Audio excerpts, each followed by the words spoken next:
This podcast is sponsored by Monarch Money. Have you been using Mint to manage your finances? Bad news, Mint shut down. The good news? There's a better alternative. Monarch Money. Mint users are turning to Monarch Money and loving it. Why? Because Monarch Money has built a new kind of personal finance app that's intuitive, insightful, ad-free, and prioritizes the user experience. Try it free for 30 days at monarchmoney.com/podcast. With a comprehensive view of all your accounts, Monarch makes it easy to stick to your budgets and achieve your goals. Easily customize your dashboard, automate rules for transactions, and more. Monarch's built-in collaboration feature lets you invite your partner at no extra cost. Monarch makes it easy to switch from Mint, import your data, and keep all your tags and categories intact. See why the Wall Street Journal named Monarch Money the best budgeting app overall. Get a 30-day free trial today when you go to monarchmoney.com/podcast. That's MONARCH money.com/podcast for your free trial. monarchmoney.com/podcast.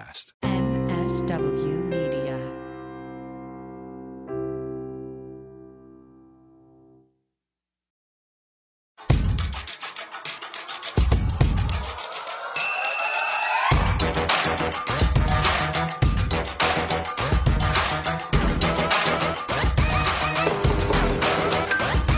Welcome to Feminist Buzzkills Live, the show that never lunges at our Lyft driver if he refuses to take us to the bad place. I'm Liz Winstead, joined by my co-hosts Marie Kahn Hello, folks. and Moji Alabodale. Hey, coming up on today's show, we are a week out from the Roe decision. Clinics are closing all over the country, and so are the support funds. We'll update you on the states that have closed their doors and why so many crucial abortion funds are having to pause services also. It is heartbreaking. And allies are stepping up to help, like way up, like 10,000 feet in the air up. We are talking to Mike Bonanza, pilot and founder of Elevated Access, about a community of pilots providing free air travel for patients needing not only abortion access, but also gender-affirming care. Plus, part 2 of our amazing conversation with actor, singer, abortion stan, and newly arrested person yesterday in D.C., Busy Phillips. She is not backing down. What a week. All right. You guys were a week out from this decision. I'd love to know how y'all are doing, especially you, Marie, in the wake of what you do with practical support and helping folks get care. How's it been? So now being a week from when Roe was dismantled, Liz, the first state we're seeing a lot of impact with immediately is Wisconsin, because that's a state whose ban took immediate effect. So you had folks in their waiting room at 9:20 Central Time, when then the decision came down 10:20 Eastern Time. So all those folks that were there weren't able to get care. So they have to go to a different space. And for Wisconsin in particular, that's coming down to Illinois, that's looking at Minnesota, that's maybe looking at Michigan. So we're seeing these immediate bans are hurting places like Wisconsin, their communities, who immediately have to leave the state. Wow. And just to be clear, Wisconsin doesn't have a trigger ban. The reason that happened is because they have a 130-year-old ban on the books. Yeah. Yes, that pre-Civil War ban that people, and we'll get to this later in the show, people in the state have different viewpoints on what that ban means. But right now it means no one is accessing abortion care. The clinics aren't open. Just what the founders would have wanted. Just what the founders would have wanted. Well, I think people really are looking to us this week to find out as many updates as we can give them about what is open, what is closed, why clinics are closing, all of that stuff. So Moj, why don't you just let's dive in and let you lay out for people like where we're at and give people some updates. I love that you said why, as though the why isn't that Supreme Court is trash. Why? Why? The Supreme Court is trash. But in the fallout of the Dobbs decision last week, abortion access in states is shifting literally minute by minute. A bunch of states closed down, a bunch closed down. Then judges reopened them. Guys, I didn't ever think we'd celebrate the 6-week abortion access ban in Texas, but last week has been a doozy. And here we are, excited that Texas has 6 weeks of abortion access. Okay, so let's just say right off the bat that we are recording our podcast Thursday night for a Friday drop at 5:11. This is information that's accurate as of Thursday at 5:11. Any updates we will put in the show notes for new clinics that have opened or things that have closed. So Moj, like, where are we at? All right. So Alabama, Arkansas, Missouri, and Oklahoma and South Dakota are fully illegal, no abortion access anywhere ever, and no thoughts of it coming anywhere soon. South Dakota actually has no provider because the Planned Parenthood closed a little before the decision, and there have narrow exceptions. Okay, so those are the states where they're illegal. Now let's talk about states where it was illegal for a hot second, but then people filed lawsuits and judges were issuing TROs to Ding, allow. ding, ding, ding, ding. Hold up. What's a TRO? So a TRO is a temporary restraining order. And what that means is people will file with a judge to say, hey, can you put a temporary stop on this law until it gets figured out more clearly by the courts? And so the good news is a bunch of states filed these TROs, temporary restraining orders, and abortion is back up and running. Sometimes it's only for 2 weeks and it might just go away after the judges hear it in those states. But let's talk about the states that have abortion up and running right now under a temporary restraining order. So today, Thursday the 30th, Kentucky was just issued the first TRO for 2 weeks. Also, Texas has one for abortions up to 6 weeks. Louisiana has a TRO. Mississippi has a TRO because of a trigger ban and a pre-Roe ban on the books. And Wisconsin has also filed for a TRO on a pre-Roe ban today, the one that stopped care in Wisconsin that Marie. But I want to be clear that Mississippi and Wisconsin have filed. They have not been granted. Yeah. Yes. So those are really big distinctions. So the TROs that have been granted are in Kentucky, Texas, Louisiana. The ones that have been filed and we're waiting to hear are Mississippi and Wisconsin. And it's like, holy moly, Rocky. It feels really confusing. And what's happening now is that people are introducing shit laws on top of shit laws. Like Missouri just introduced a law that was like, you can't have, if you have an ectopic pregnancy, you can't have an abortion and all this other stuff. And, we saw an example of people overreacting in Missouri. Yes. So with legislation that came through, Liz, you're referring to the St. Luke's hospital system, which that sounds real secular to you, right? Oh, yeah. Fully. They decided when Roe was brought down last Friday that meant they couldn't provide emergency contraception. So do they not know how emergency contraception works? Apparently they don't. God help them. Plan B, morning after pill, whatever they want to call it. So they conflated that with abortion, which we know it's not. And thankfully, this last week on Tuesday, people with more sense reversed this and said, no, Missouri, you are able to get the morning after pill. But this just really shows the very cruel ways folks are using this to confuse people on the law and not just prevent abortion, but other care that you need. Well, and I think that hospital only provided for rape cases, right? Because they're a Catholic hospital. Yeah. And so just cutting off the people who were sexually assaulted. Right. No for you, right? Over a weekend. They literally did that over a weekend. And also, like Montana Planned Parenthood, these clinics are doing some preemptive bullshit that is not cool. The Montana Planned Parenthood has decided they're going to deny care to somebody traveling to their state to get care if that state that they're traveling from is one of these trigger states or is a hostile state towards abortion. They're going to force people to show a state ID. Like, what kind of garbage Which is so wild. It's like, oh, you left that state because you can't get care in that state. And then you show up and they're like, oh, we can't help you because you can't get the same care where you live. It makes no sense. Yeah.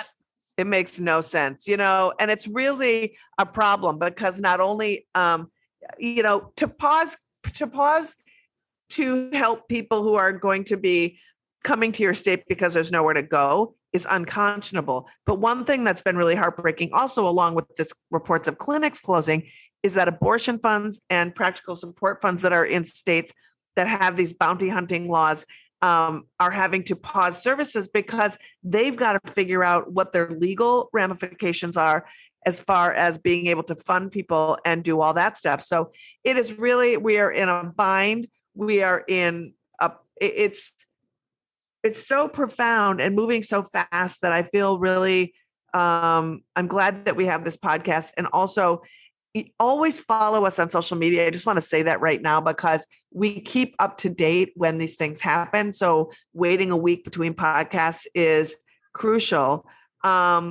but also just like Moj, give the clinic tally of kind of where we're at. Yeah, I wanted to close out the section just saying in the US right now, as of again, Thursday, the 30th of June, there are 634 clinics left open in this country, and half of them are in New York, California, and Illinois. That means 300 clinics are servicing the other less than 47 states. Yeah. And it feels so, plus you have Guam and you have all of the, the territories, too, right? Yes. So one resource we've talked about a lot and we're going to mention constantly on our podcast is where they are keeping the most up-to-date places where you can access abortion care through telehealth, through clinics. And it's a website called ineedana.com.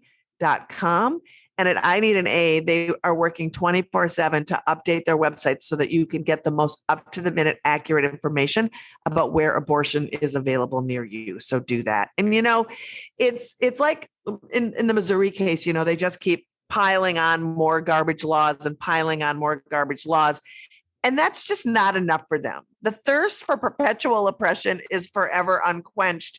And saying that is an understatement. But Texas, not to be conquered in the battle of the bullshit, their Attorney General, Ken Paxton, has declared not only is he going to enforce the shit laws in any way he can, he wants to enforce every shit law that the state has ever passed and that remains on the books and do it retroactively, literally going back in time and just prosecuting people for it's insanity. He cited 5 different Texas state laws from 1925 that criminalize anyone who knowingly receives an abortion or provides an abortion, targeting anyone who attempts but fails to obtain an abortion, or if someone were to die during an abortion, the provider could be tried for murder.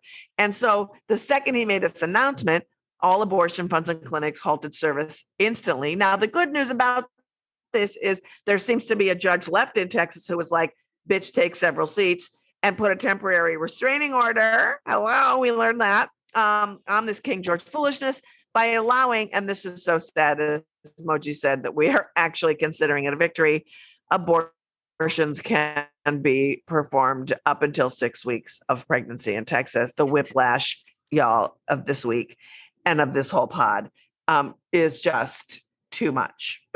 And also, I just, as you were going through those, I was like, who's dying of abortion? Who's dying? I mean, there's a rare case. Everybody dies of something, sure. But abortion is there's no complications. But will they find a connection somehow? It feels just like they're doing the worst. And it's not only the state, as Marie said, it's Wisconsin. There are states all over the country that have these zombie laws that they're called on the books. And that just, there's a lot of debate as whether or not they can go in effect if they're outdated. And it feels like we're just in an abyss of ugliness. And so because of this ugliness abyss, the good news is there's some good people that are fighting pretty hard. And Maria's going to bring us some victories this week. And we are going to celebrate them because we deserve victories. Yes, we do. In honor of our mental health, I'm here to mention some bright spots. We have a few states with attorneys generals who are pledging not to prosecute folks for abortion. There is a large brief that over 20 attorney generals have signed onto, and that includes Wisconsin AG Josh Kaul, who's suing the state over their pre-Civil War ban from 1849. And we talked about how that state we're waiting on a TRO for. Then we've also got Pennsylvania's AG Josh Shapiro, who at the same time is running for governor and has pledged to protect state abortion access. We've got our own Letitia James. So we have folks in Moji, you mentioned states where we also see more clinics existing still. Thankfully, we have these people in those positions. And then we're also seeing Department of Justice, which isn't a state, but hey, at least they're maybe going to be a little bit reasonable in this time. They're not prosecuting pregnant folks, they're saying. Merrick Garland, the U.S. Attorney General, when Roe came down, immediately issued a department-wide brief to support reproductive rights and went on to acknowledge the FACE Act and other areas that we know we need clinic protections to be maintained. And we are seeing some district attorney folks step up, which is basically citywide, pledging not to go after folks in a public letter. But that also doesn't mean, as we know, that someone's safe from states pursuing them or people going to get hospital care at ERs that aren't in safe settings. But these cities include Austin, Dallas, San Antonio, Milwaukee, Nashville, and Birmingham. So at the state level, at least we're seeing the trend of people rising up. And we also should mention that California is not only welcoming people, but also helping financially. Tax dollars in California are going to help folks financially who need to travel to California, as well as here in New York State. The governor has also pledged that we will be helping folks get care, and also we will help financially with folks getting that care. So that feels really good. I also wanted to bring up a bright spot. Jewish faith leaders in Florida are basically have been mounting a campaign, I think a legal challenge to the state's 15-week ban, saying that it violates their religious freedom. And also there is a TRO on Florida's 15-week ban because it violates the right to privacy, re the Florida Constitution.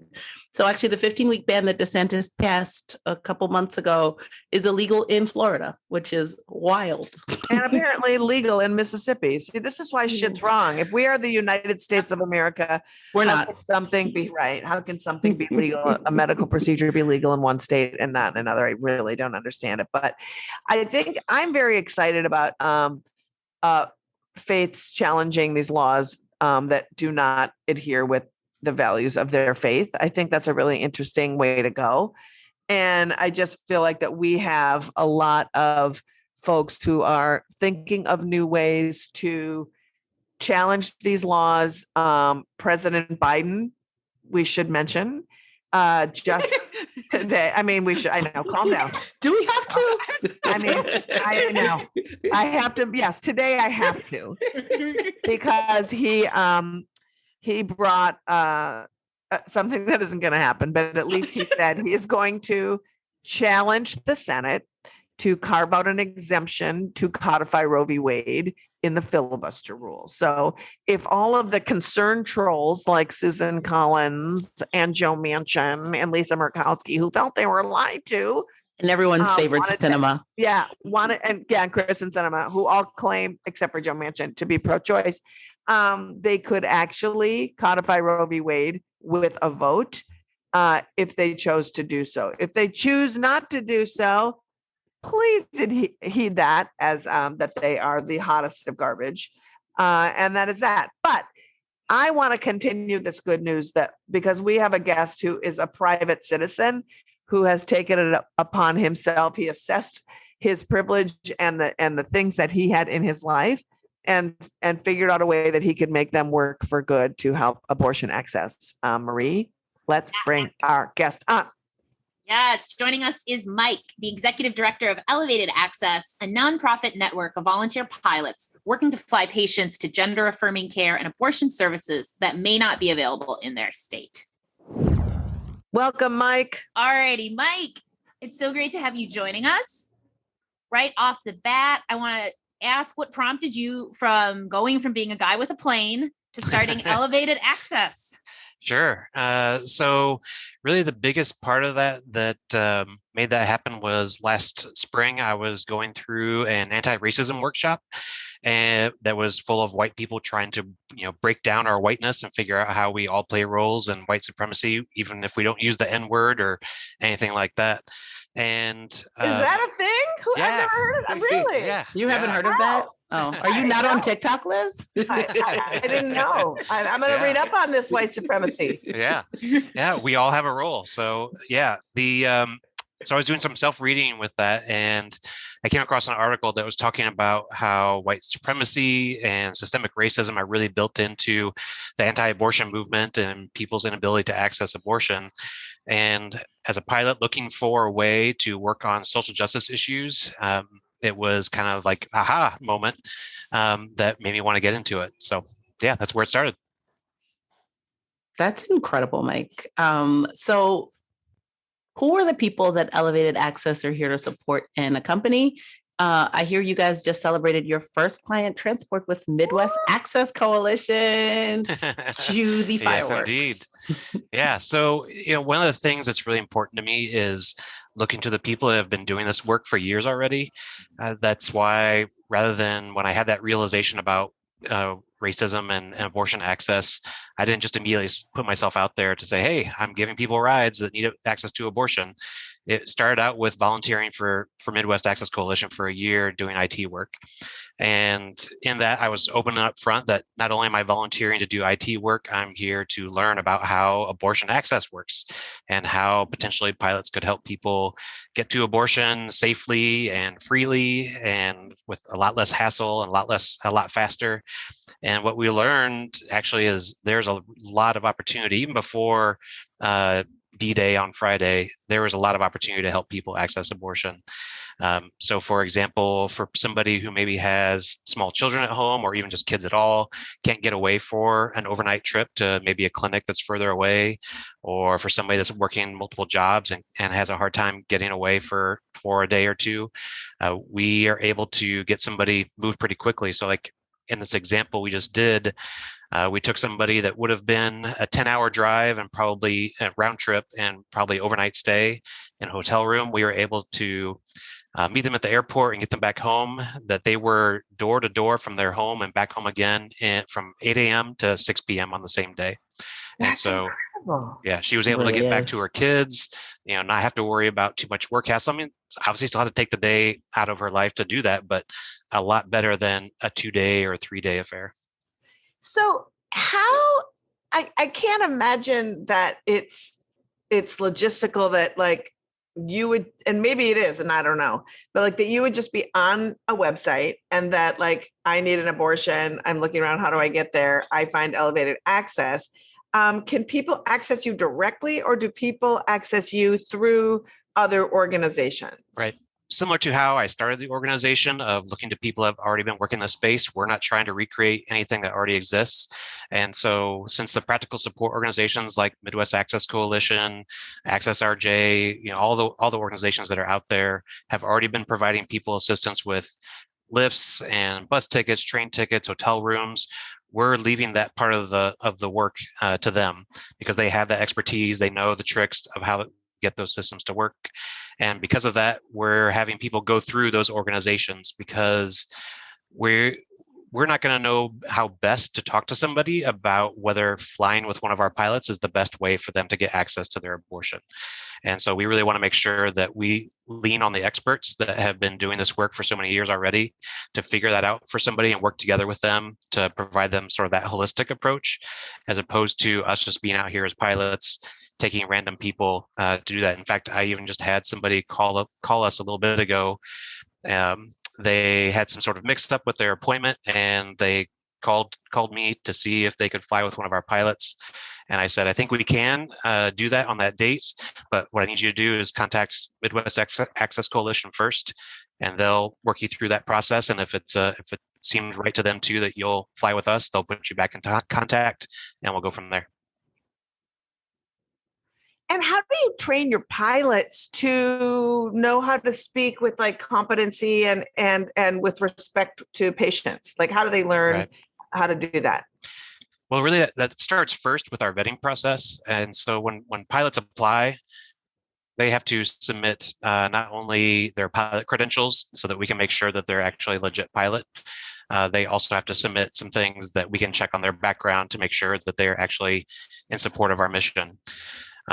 The thing that we're doing in addition to that is that I really wanted to make this a very human-centered activity so that we're really serving the people that are out here trying to travel just to access their healthcare. And so we're working on some additional training with some social workers that I know in my community that we're going to essentially baseline all of our pilots to help them have a better chance of knowing how to read somebody, to understand that they want to talk, they want to be quiet, they want to be distracted. If they start talking about their abortion or the gender affirming care they're traveling to access, because we're also doing that, is the right language to use, the things that are going to make them feel supported, make them feel safe. Because really the nightmare scenario for me is, besides somebody trying to infiltrate our operation, our nightmare scenario would be any passenger that just didn't have a good experience with our pilots. And so I want to really prepare our pilots to be as supportive as possible. Oh, it just sounds like so incredible. It really does sound incredible. And it's funny because I'm like, oh, wow, It seems like it could be terrifying for a patient, but it sounds like you're trying to have safeguards for that. What does this cost a patient? Like, who's paying for this flying business? Perhaps to the benefit of the passengers and the practical support organizations. From the FAA's rules perspective, we can't charge a dime for this, even if I don't know that we would, even if we could, but we actually can't, from a regulation perspective, charge anything for this. So the pilot themselves, not even Elevated Access, pays completely for that trip. They pay for the airplane rental. If they're renting an airplane, they pay for the fuel. If there's any landing fees at the airport they're going to, they pay for all of that. Since we are a 501c3, the pilots can do a tax deduction for that if they want to put in with their taxes. But also, we have paperwork pending with the FAA that with the money we're raising, that we're hoping to be able to do reimbursements to pilots for those expenses too. Because as you can imagine, it's not cheap to fly. And for somebody like me who has more time than I do money, I might be able to do 6 or 7 flights in a month if my costs are reimbursed versus say 2 or 3. And so if you think about that across the now 600 plus interested pilots we have, that would really amplify our ability to get more people to their abortion. That's so great. I wanted to, I know you're going to jump in a sec, Marie, but one thing I was thinking about is, we're looking now at, at ways to, once you fly in the air, like, are you in domestic air? Can people have abortions on a plane? That's a good question. That's nobody's asked that one yet, and I've heard people talking about, could we take a ship out past the international or the boundary waters and go out there? And nobody's asked that. I think there was even a movie about like a crime syndicate that did stuff like that, and of course it was completely farcical. Right. But nobody has asked that question yet, and obviously it would take a much bigger airplane than any of our pilots use. It would take a airliner size airplane to do that. There are groups out there that do eye care, and I believe even like some other treatments airborne. But as you can imagine, you hit one pocket of turbulence. That's not what you want when you're trying to do that. So yeah, but a medication abortion is just a pill. Yeah. So it's kind of like, I don't know. I'm not trying to get you into any trouble. No. I was just like thinking, as you're in the air, it's like, oh, at what point does it become international air, like international waters, and like how does that play out, and what is the sky, and what are things? I have no idea anymore. Well, here, I'll give you a fun fact, is that from a U.S. federal law perspective, the FAA has full authority over all airspace in the United States. And that doesn't mean at 500 feet, 1,000 feet, or whatever. Literally, when you are off the ground, not touching the ground, the FAA is who has authority. It's federal law that has supremacy in that. And so theoretically... So you can hover above something? You could get a jetpack? You could get a drone? Yeah, you could get a jetpack. You could be running? Are you taking a pill? Oh my God, this is all new. Yeah. Just like if you're above the ground and the FAA says it's federal land, federal air. Yeah. Oh my God, we need to glide. Can you imagine glider abortions? Taking a pill while you're gliding. This is next level. Oh my gosh, you're just opening our eyes in so many ways. I can't even take it. Get some of those athletes out there that have a 4-foot vertical leap, and there you go. Yes, 100%. I mean, parasailing is a thing, y'all. I don't know. I'm just like, this is a whole nother show. But let's get back to you, Mike, because holy moly, this is incredible. So if we're talking about where you're at now, how many pilots do you have right now? And when do you feel like you're going to be ready to get into like some full swing situation? What more things do you need to lay out before you are actually like working your magic in a real rotational way? Yeah. And so, with the way things are in the country right now, there's probably no top end at which we'll need to grow. The Illinois Department of Public Health estimates that in the next year, 20,000 people are going to come to Illinois for an abortion. And that's just Illinois. I can't imagine the other haven states. And so we're going to keep adding pilots until pilots stop coming to us. But right now we have had over 670 pilots express their interest. And for the sense of scale, on May 1st, we had myself, the other founder, and a third pilot. So if you think in the last 8 weeks, we've gone from 3 pilots to over 670 interested, people really want to work on this issue. But like I said, we do have that vetting process that they have to go through. So there's some time that goes along with that. And we've fully vetted about 50 pilots right now. And we've had another about 30 or so that have submitted their applications. As you can imagine, to do their application, they have to gather some materials. We have to send us photos of their pilot's license, the copies of their flight records, things like that, so we can be sure that they're, the appropriately experienced pilot, because we don't let somebody who just got their license go out and do this. And so there's a little bit of a lag in that, but we have more than 30 states covered at this point with at least one pilot, and with all of those 670 that expressed interest since in these last 8 weeks, I know that we're going to cover every 50 states, because I definitively remember seeing at least one from Alaska and one from Hawaii in that 670. So I know we're going to have pilots in every state very quickly. Well, let me ask you this question. Having said that, there's a couple of things.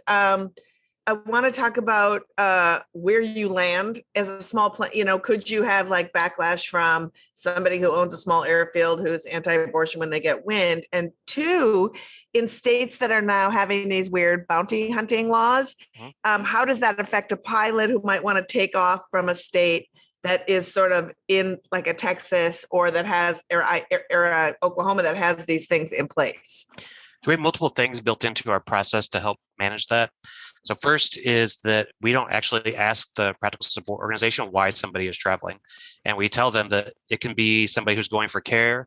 It could be one of their staff or volunteers just needs to get to a different location to do work on the ground. It could be a healthcare provider, any of those things. And so there are multiple possibilities, even though abortion or gender affirming care is going to be the most common ones. It means that, we give the passenger and the pilot some protection of they don't know why they're being flown. And so it's a little bit more private. But also at these airports, there's no ticketing, there's no TSA security. At most I've ever gotten at an airport was somebody asking like if I needed any help or needed any guidance for where I needed to go. And nobody's asked me for why I was there, what my name was, or anything like that. And so with the number of flights that are happening, I took actually a screenshot of what it looked like in the airspace of the whole country when we were doing our first flight a few weeks ago, our first official passenger. And if you can imagine a map of the United States covered by little tiny graphical airplanes, pretty much everything east of the Rockies was a little tiny airplane. And so there's no way that people are going to know that that's why somebody's traveling, just because there are so many airplanes that are out there. It's a really, really private and safe. And so there's that aspect to it. And since you also asked about, private airport owners, most airports are owned by cities or counties. And so, certainly a city or a county might, ask questions, but again, there's no requirement that pilots say anything. We also don't keep track of who our passengers are as pilots. Like there's no requirement for that. So when an airplane is in the air, nobody knows who is the pilot or who the passengers are. I'm fascinated by that. I'm getting a taste of how the elite live. Oh yeah. Yep. And it's very amazing. And also, by the way, if there's any elites, I doubt there are, but if you're listening to this podcast and you have a private plane and you want to lend it out, you're like, how can I support from the Hamptons? Maybe send your plane out. Maybe do that. So I'm going to just say rich people with planes, get on board. Yep. And actually, we've had a few people that have business jet style aircraft as pilots that have offered to help. And I have kind of put a little asterisk on them because when we get those requests from, say, Texas to Colorado, which is still, even for the kind of plane that I fly, is several hours of flying. For a business jet, it might just be a 2 or 3 hour flight. And so I'm going to make sure to keep special track of those people with those jets. So you're only half joking when you say that. I don't think she's joking at all, actually. There's no humor there, for sure. I think that was one of the most interesting things that I learned, Mike, or I should say, I guess Midwest Access Coalition learned, was just the number of these small municipal airports that are around that people can, at no cost, like you said. This is set up with the FAA that it's a donated cost and everything. So the ability to get to folks in really rural spaces is awesome. that can reduce the stress on someone who hasn't traveled by air before and hasn't gone through an airport and navigated security and checkpoints and everything. It can really make travel easier for folks that are being targeted by racism and xenophobia and other types of laws here. So those, it makes me so happy about that, the reduction in confusion. I know we talked a little bit about how you're being embraced by the pilot community also and everything, which is just really exciting. I did wonder, we talked a little bit about this too, about areas where, especially in supporting trans care, the opportunities to engage and activate queer pilots and pilots that aren't the white dudes that many of us see and recognize as being those folks. And I'm wondering how that's going, or how you see that direction going too. Sure. And don't get me wrong, the pilot community is still very much a white men's world, which is something I'd like to see change. But if you looked at our pilot roster, and this is going purely based off of names, which is, I will admit, is very presumptuous to make. But we just recently started collecting pronouns on our pilot application form. I think that we have about 40% of our pilots are women. We also have a number of people that are trans. We have people of a variety of ethnicities. Our pilot volunteer list may be the most diverse set of pilots of any organization in the country or the world for that matter. This is an example. In the pilot population, women make up only about 7% of all pilots that have a license in the country. But it's also we are constantly fielding questions from cis dudes. How can I help? What can I do? If you're a pilot and you're a cis dude and you're out there in the world just piloting, wow, this is something that could be super cool. So I think it's really great. So Mike, we have to wrap it up, but can you tell folks how pilots can sign up and go through the vetting process at Elevated Access, and then how folks can support with donations at Elevated Access? Most definitely. So for pilots, they can go to elevatedaccess.org, and there's a pilots page on there that describes all of our requirements and what our flights typically look like, as well as I just added an FAQ with some of the common questions, and they'll just fill out our contact form to let us know that they're interested, and they'll get then the application form after that. For people that want to support us financially, elevatedaccess.org/donate. And after everybody asking how they can donate, you can donate on our web form. We've got Act Blue, we've got Tiltify for the gamers out there. Pretty much any way that people have asked to donate, we've set it up. And so however people want to send us their money, go for it. Excellent. Thanks so much. Thank you, Mike. Thanks so much, Mike. Thank you very much. Thank you, Mike. You can follow Elevated Access on Instagram at ElevatedAXS and on TikTok at Elevated Access. If you are a pilot or know a pilot who can volunteer, then go to elevatedaccess.org to sign up. Okay, let's shift to our favorite podcast party game, 6 Degrees of Abortion. All right, here's how it works. Maria and I pick a big story of the week that seemingly has nothing to do with abortion. And Liz has 6 tries to make the connection. All right, I'm cracking my neck. All right, getting ready. I'm going to tell the story, and then Marie's going to give her caveats. Caveats. This is bullshit. Yeah. The caveats are always bullshit. That's the fun part for us. Okay. So this week, Marie and I, in our investigations, saw that Florida, our 50th favorite state, there has been sightings of a giant African snail that is a what is the word for those? Not insidious, invasive species. It's huge. It's disgusting. It's gross. It's a snail. And it basically lays a bunch of eggs and eats a million different kinds of foliage, which is what they have in Florida, the Australia of America. And and they're it's quarantining wherever this snail was. So we would like you to link snails to abortion, but with caveats. Because we know that there's an easy walk to the snails, and we don't want you to have that. You cannot use Florida, and you cannot use me because I have snails. And also, watched this month. I will also say too, but they're called African snails. They're not from Africa. It's literally U.S. invasive species racist. They're from Polynesia. If people look back into And they're not good snails. Like they do eat everything, and they Literally carry, everything. They can carry meningitis in their mucus. Like they're not good pets. But yes, snails. If they were good pets, Marie would have one. Oh yeah.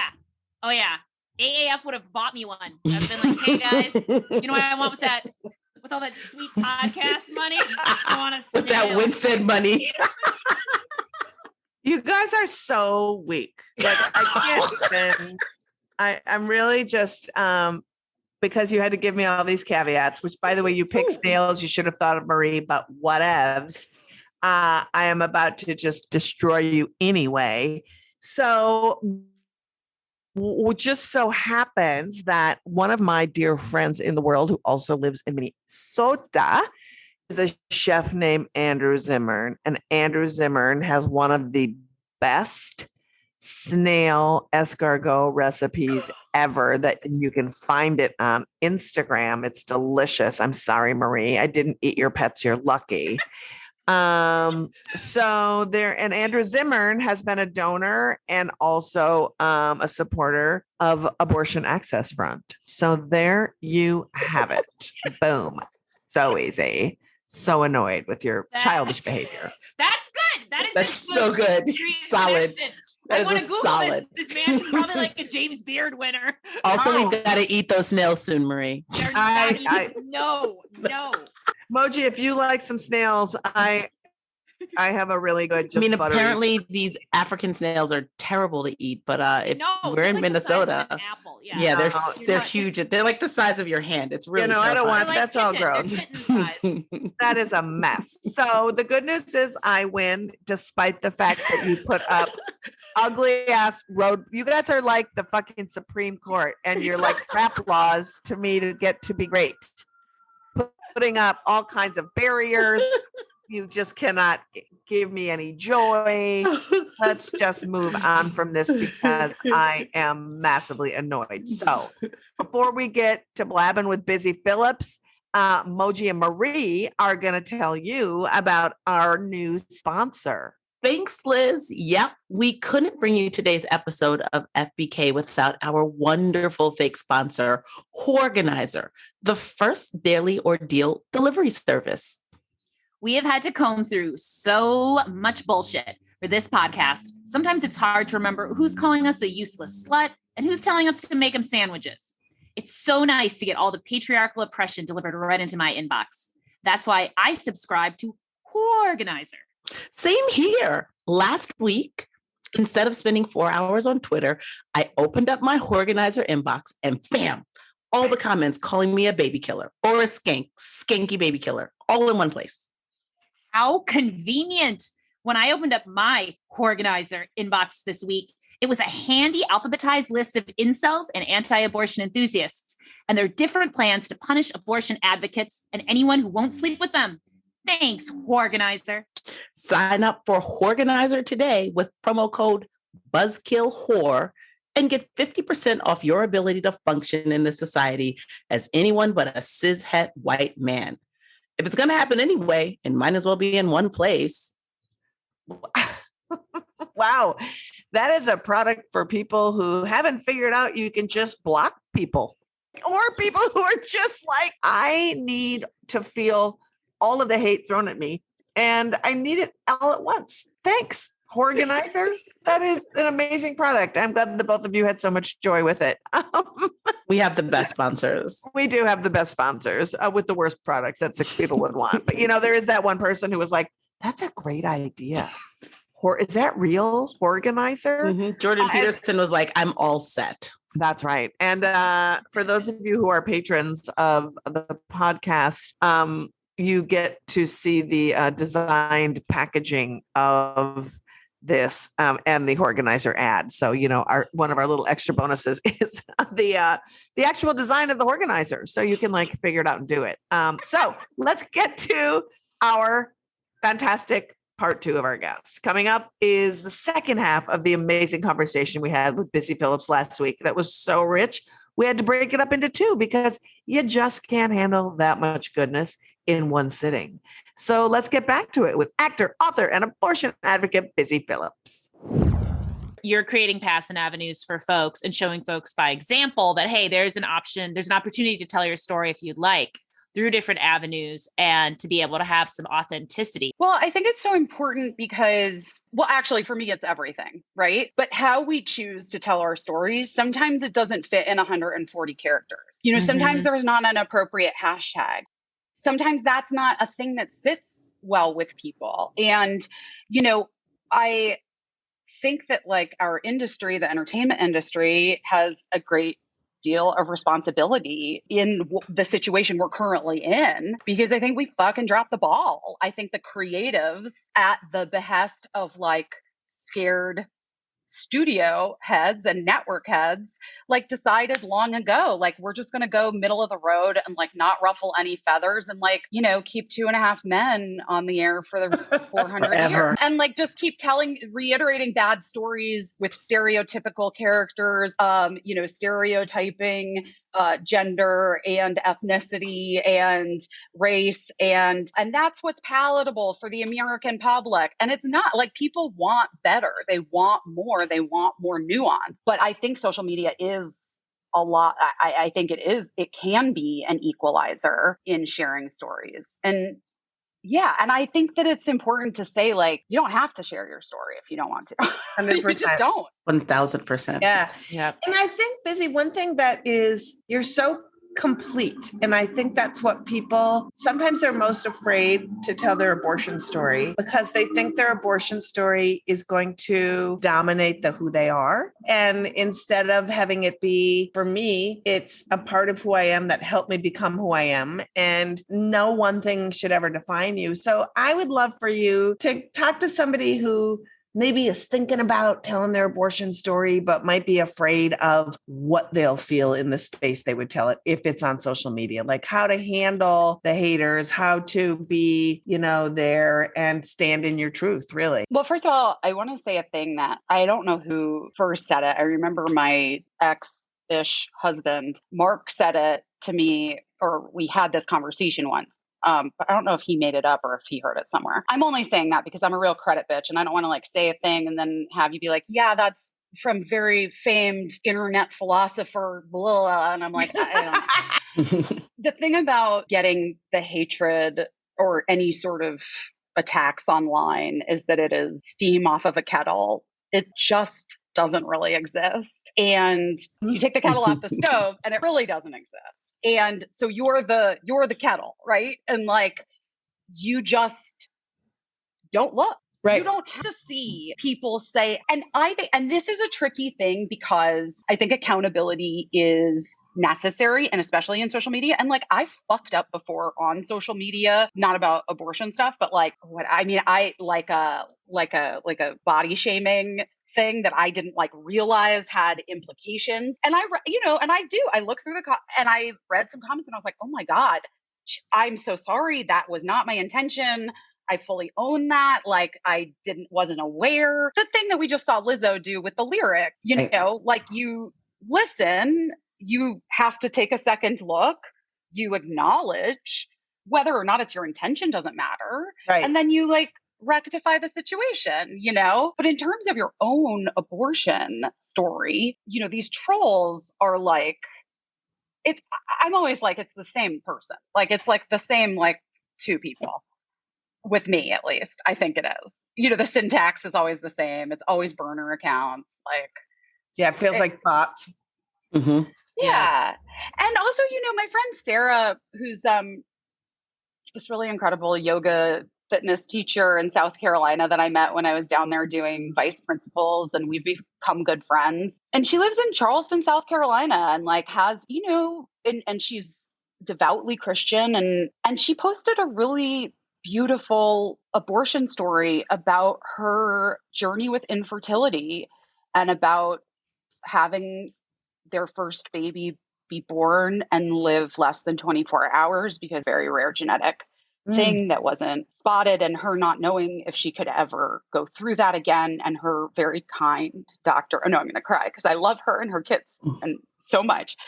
And her very kind doctor said, I promise you, you will not go through this again. I won't let you. We now know we need to test for this thing. we're going to, and then we'll take care of it. And they did. They did.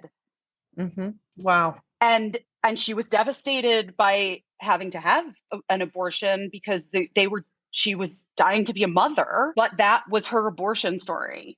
And then she had a miscarriage that, needed DNC, like needed to have a partial abortion after. And now she has 3 beautiful, beautiful kids that are joys and lights of her and her husband's life, and a joy to everyone around her at her church and in her community. And I was so unbelievable. I'm like always so proud of anyone that shares their story, but especially someone who's a small business owner in a small southern town. I thought it was so incredibly powerful.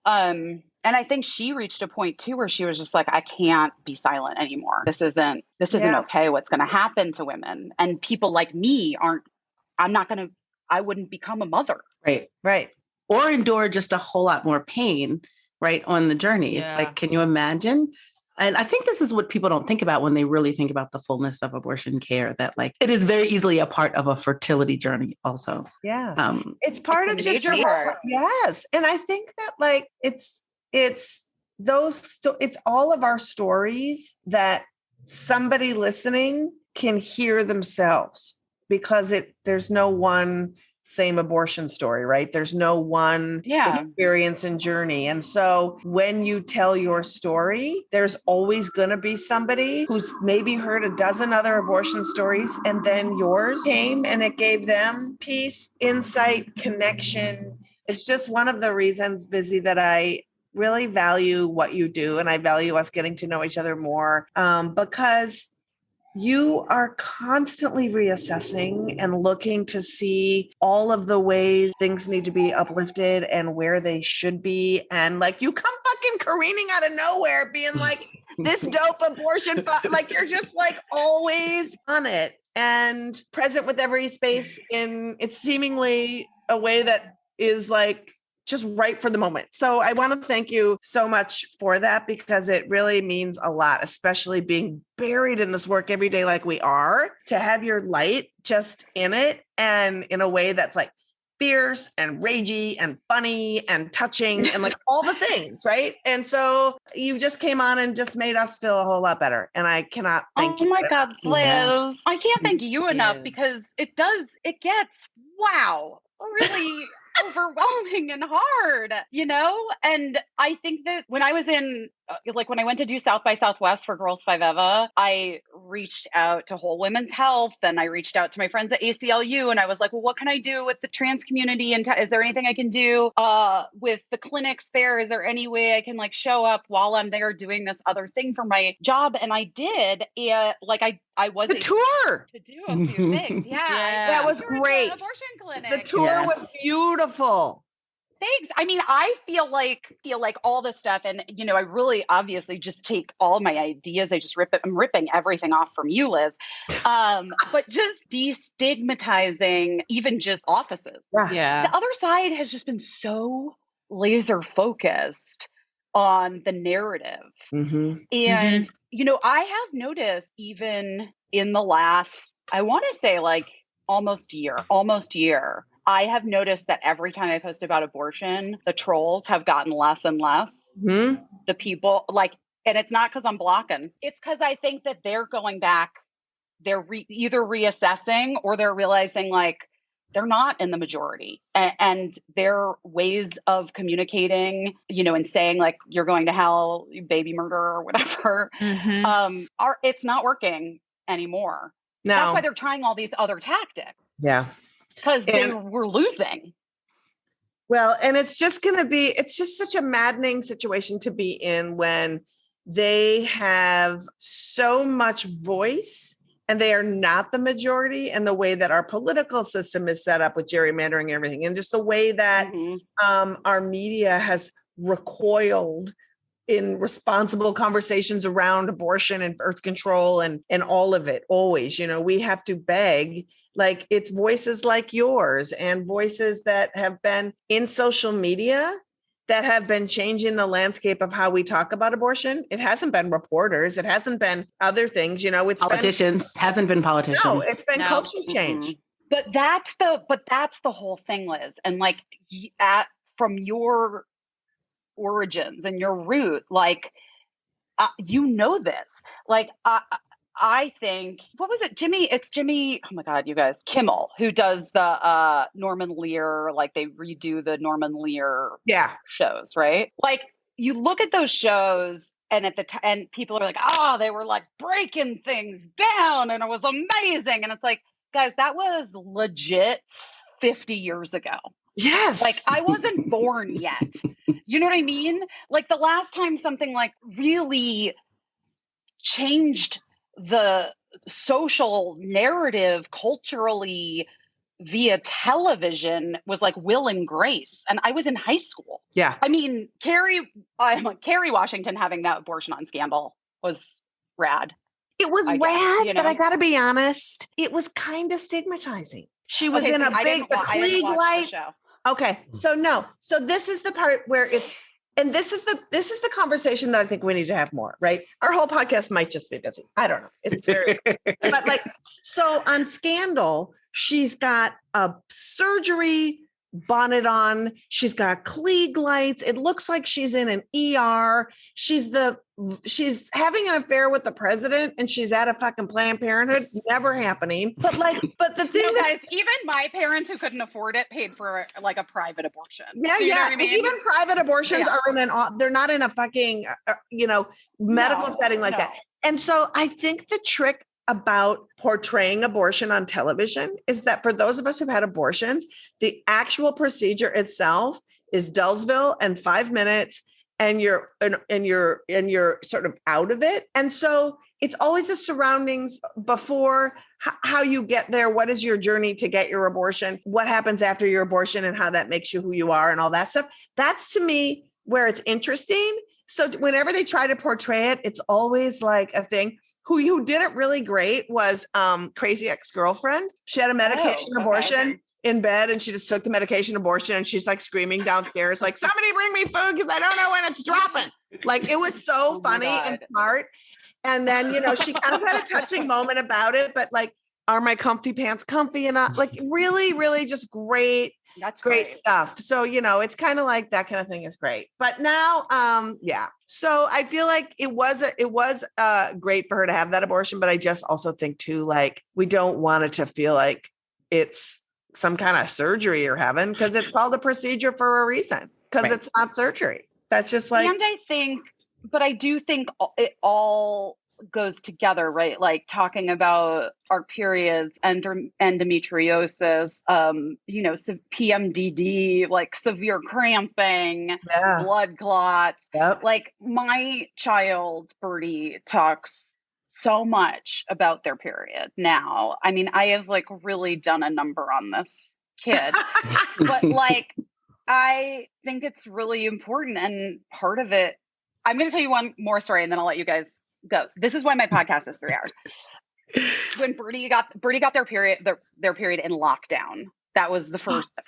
And I was so bummed because I had this giant uterus pinata that I had been saving. And I was like, gonna throw a party and like do a whole thing. Cause part of the thing, and I write about it in my book, I didn't even tell my mom I had my period. Like you didn't talk about your body. You didn't talk about your vagina. I made a conscious decision when I had kids, bathroom doors open. I'm like, oh, those are tampons. Oh, you see those are tampons. So then I switched to a cup. But anyway, like, so Birdie gets their period. I was like, oh, I was just like talking to Birdie about it, talking. And then the next month, I don't know, had it again and talking to Birdie. And Birdie was like, Mom, and asking like, so did so-and-so get their period yet? Do you know? You're on Zoom. Like, and Birdie's like, Mom, it's not like when you were a kid, okay? People don't really talk about their periods. And I was like, wait, what? And Birdie was like, obviously it was like cool when you were a teenager to talk about your period all the time with your friends, but like, that's not how it is now. And then I was like, oh no, Birdie, you have no contact. And then I explained to them, it was like, Birdie, I'm doing this on purpose because people don't talk about this and women specifically, but like, boys are always talking about their boners and their wet dream. I was like, do you know what? I said to Birdie's like 12 at the time. I'm like, do you know what a wet dream is? And Birdie's like, yeah, of course. I've known about that for years. I'm like, that's why I'm asking you all these questions and getting you to talk about it. And I hope you do talk to your friends about it, because there are things that happen that like you should talk to your friends. Like, is this a normal thing? Yeah. Or you can always come to me, or you can go to the school nurse or whatever. But like, you should always be aware of what your body feels like. Yeah. And so a lot of this like success of this other side in like making this seem like we're just like magical creatures that, you know, we can't discuss. It's like shameful to discuss our bodies. And yet erectile dysfunction ads play literally everywhere. 10 minutes. Yeah. Busy. Yeah, I love that you went so far left, your child went right. Your child was like, tone it down. Yeah. I know, but can I tell you something? Now Birdie literally in middle school talks about their period in class, raises their hand. They're like, I need to go get a tampon. I'm not wearing my period underwear.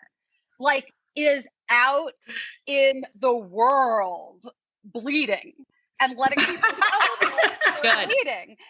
Well, like one of the boys said something about it, and Birdie was like, dude, it's just my body. Get over it. That's it, man. And that's like the whole thing.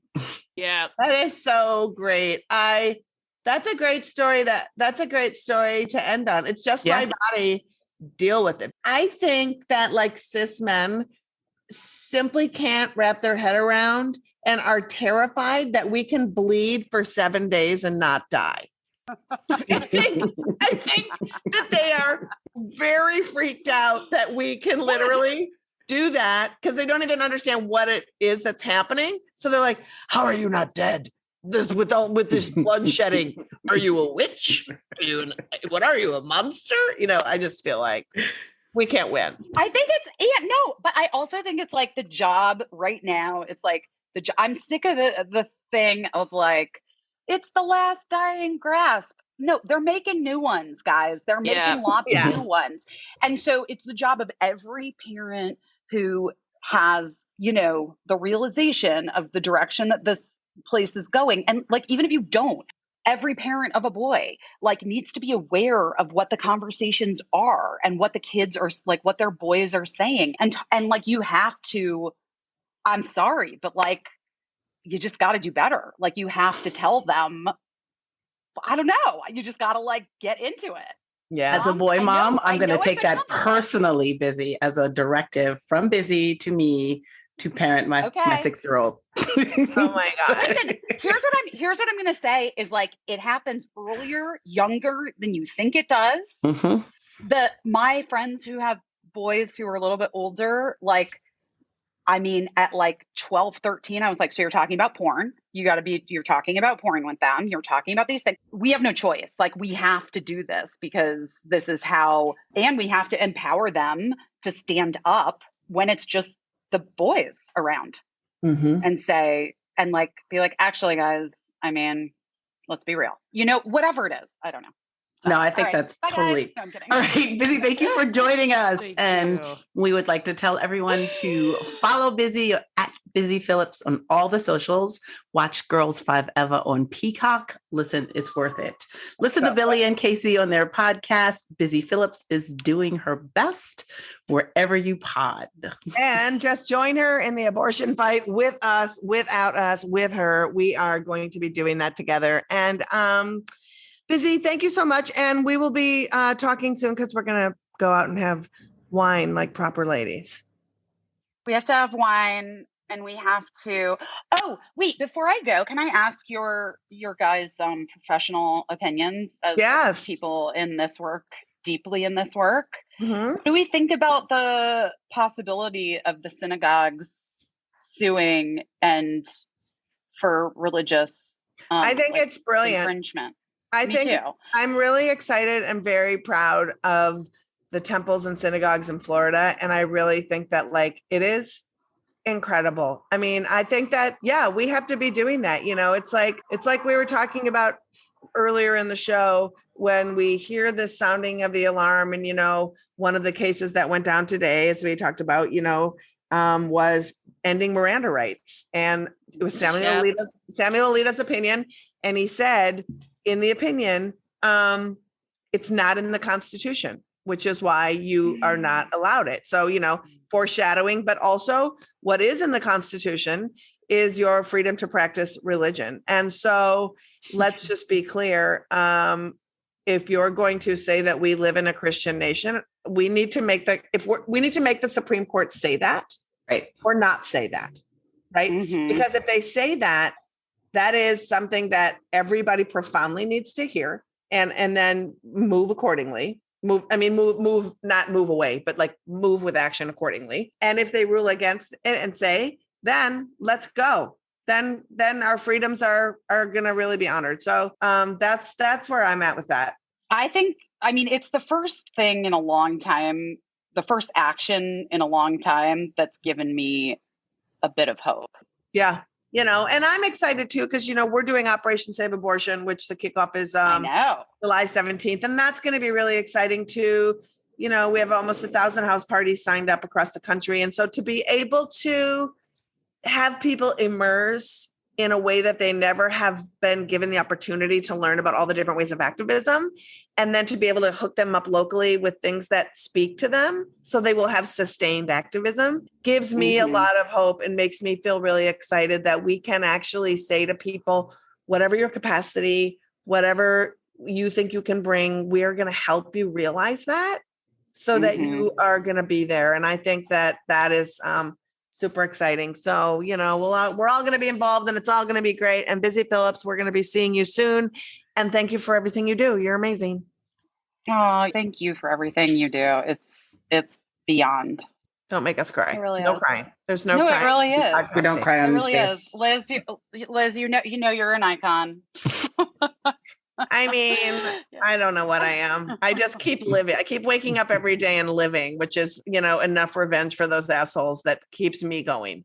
Busy Phillips, you are the best. Thanks, Liz. How are you? Bye, Mochi. So good to see you guys. Bye.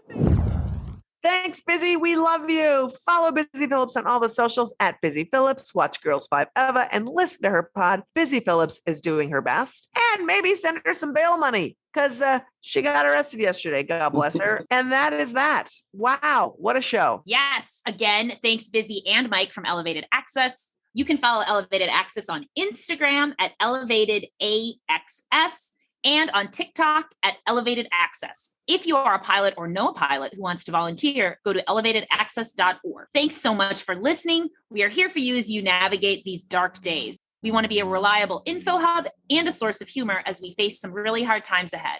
We are in this together. We got you. Help us grow. Subscribe, write a review, give us 5 stars. It's the best way for our podcast to reach more people. And by doing so, you're helping more people learn about this assault on abortion access. To keep up on all the latest repro news, follow us on social at Abortion Front on Twitter, Instagram, Facebook, TikTok, and YouTube. Shout out to the team. FBK Live is edited by Remy de Tournay and is a production of Abortion Access Front. And activism alert! New York City, tomorrow morning, 8 a.m. Sounds good so far. Moji and I are joining a New York City for abortion rights event that's going to be awesome at Old St. Patrick's Church on Prince and Mott in Manhattan. This church is leading a 6-block march to harass patients at the Planned Parenthood down the street. And we want to get enough bodies down there to dance and slow their walk so we can prevent them from ever making it to the Planned Parenthood during procedures. So it's tomorrow morning, 8 a.m., Old St. Patrick's Church. All the info is in the show notes. And save the date, July 17th. We're talking about it constantly because with all the panicking about what to do now, we've got to have a sustained plan to protect abortion access. And AA Front is bringing it with Operation Save Abortion, your Protect Abortion Access Training Day. Operation Save Abortion. It's not a march. It's your training day. Sign up, get a house party going, register at operationsaveabortion.com. Next week, we are talking to the hilarious Millie Tamaras, comedian and co-host of the Betches Up podcast. And we'll be joined by Renee Bracey Sherman, founder and executive director of We Testify, about what's next in the post-Roe world and how to keep having hope. And as a reminder, for the most up-to-date resource to find an abortion provider, visit ineedana.org. And lastly, 3 places you should support. 1, the work Marie is doing every day at Midwest Access Coalition, helping patients with the logistical barriers to receiving care. Donate at MidwestAccessCoalition.org. The work of Abortion Access Front, that's us, raising awareness and helping providers and advocates with support to help them do their work.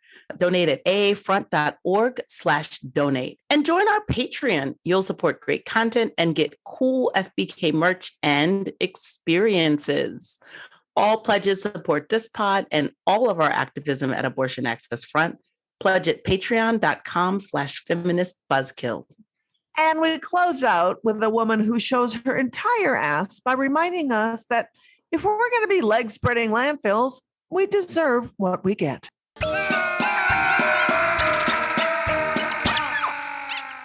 That I clearly don't trust women enough to make choices to control their own body. And my response is, I do trust women enough to control when they allow a man to ejaculate so inside of them and to control that intake of semen. So that may be inflammatory, but I think as a legislature, we have the responsibility to create a legal framework that is friendly in supporting rights. Feminist Buzzkills Live, the podcast from Abortion Access Front. If you want to support our podcast and all the work of Abortion Access Front, like, subscribe, and join our Patreon at patreon.com/feministbuzzkills.